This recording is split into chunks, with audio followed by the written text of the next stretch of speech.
Hello అండి అందరికీ welcome to Padma Prasad vlogs.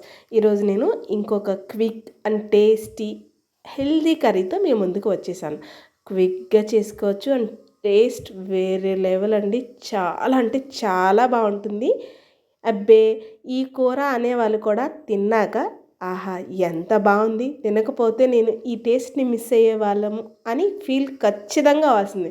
ఇంకెందుకు ఆలస్యం, టేస్టీగా చుక్క కూరని ఎలా చేసుకోవాలో చూపించేస్తానో వచ్చేయండి. కడాయి పెట్టుకొని ఒక స్పూన్ దాకా ఆయిల్ వేసుకొని దాంట్లోనే ఒక స్పూన్ ఆవాలు, ఒక స్పూన్ జీలకర్ర వేసి ఆవాలు జీలకర్రని జస్ట్ చిట్లనిస్తే సరిపోతుందండి.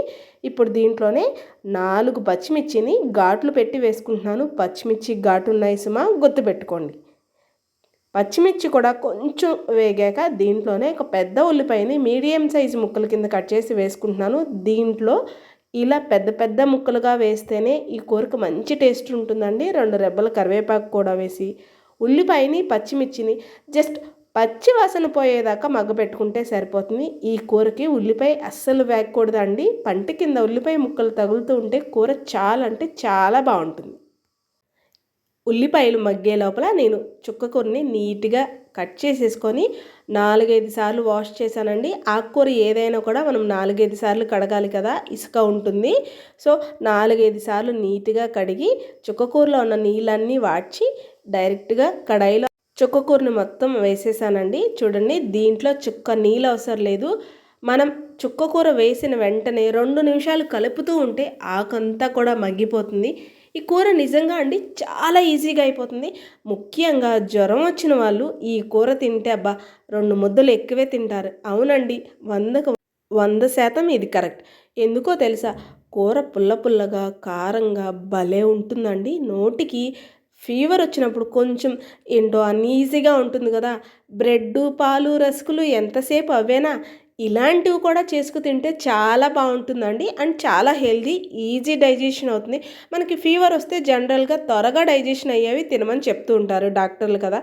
ఇడ్లీ, పెరుగన్నం, బ్రెడ్డు, ఎంతసేపు పెరుగన్నమే తినలేం కాబట్టి ఇలాంటి హెల్దీ కర్రీస్ కూడా తినొచ్చండి బ్రహ్మాండంగా. కడుపుకి హాయిగా మంచిగా ఉంటుంది. నోటికి పుల్లపుల్లగా కారంగా భలే ఉంటుంది. ఆకుకూర అంతా మగ్గింది కదా, దీంట్లో ఇప్పుడు రుచికి సరిపడా ఉప్పు, పసుపు, అలాగే కారానికి తగ్గట్టు స్పూనున్నర దాకా కారం వేసి మళ్ళీ ఒక్క 2 నిమిషాలు కలిపితే అంతే అండి.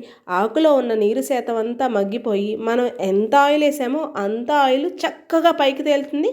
కూర అసలు ఎంత ఫాస్ట్గా అవుతుందంటే, ఫీవర్ వచ్చిన వాళ్ళు అన్నానని అప్పుడే తినడం కాదండి. చక్కగా వారానికి ఒకసారి ఇలాంటి కర్రీస్ చేసుకుంటే హెల్దీగా ఉంటాము. అండ్ టేస్ట్ వేరే లెవెల్, ఈజీగా అయిపోతాయండి. మామ్స్కి పొద్దున్నే లంచ్ బాక్స్కి ది బెస్ట్ కర్రీ అని అనొచ్చు. చాలా ఈజీగా అయిపోతుంది అండ్ చాలా చాలా టేస్ట్ బాగుంటుంది. అంతే అండి, మన చుక్కకూర రెడీ అయిపోయింది. స్టవ్ ఆపేసుకొని సర్వ్ చేసేసుకోవడమే. నచ్చిందండి మీకు ఈ వీడియో? అయితే లైక్ చేయండి, మన ఛానల్ని సబ్స్క్రైబ్ చేసుకోండి. నేను మరిన్ని కొత్త వీడియోస్తో మీ ముందుకు వస్తూ ఉంటాను. అన్నట్టు మీరు ట్రై చేస్తారు కదా ఈ కర్రీని, ట్రై చేసి ఎలా వచ్చిందో కామెంట్ చేయడం మర్చిపోకండి. ఉంటాను మరి.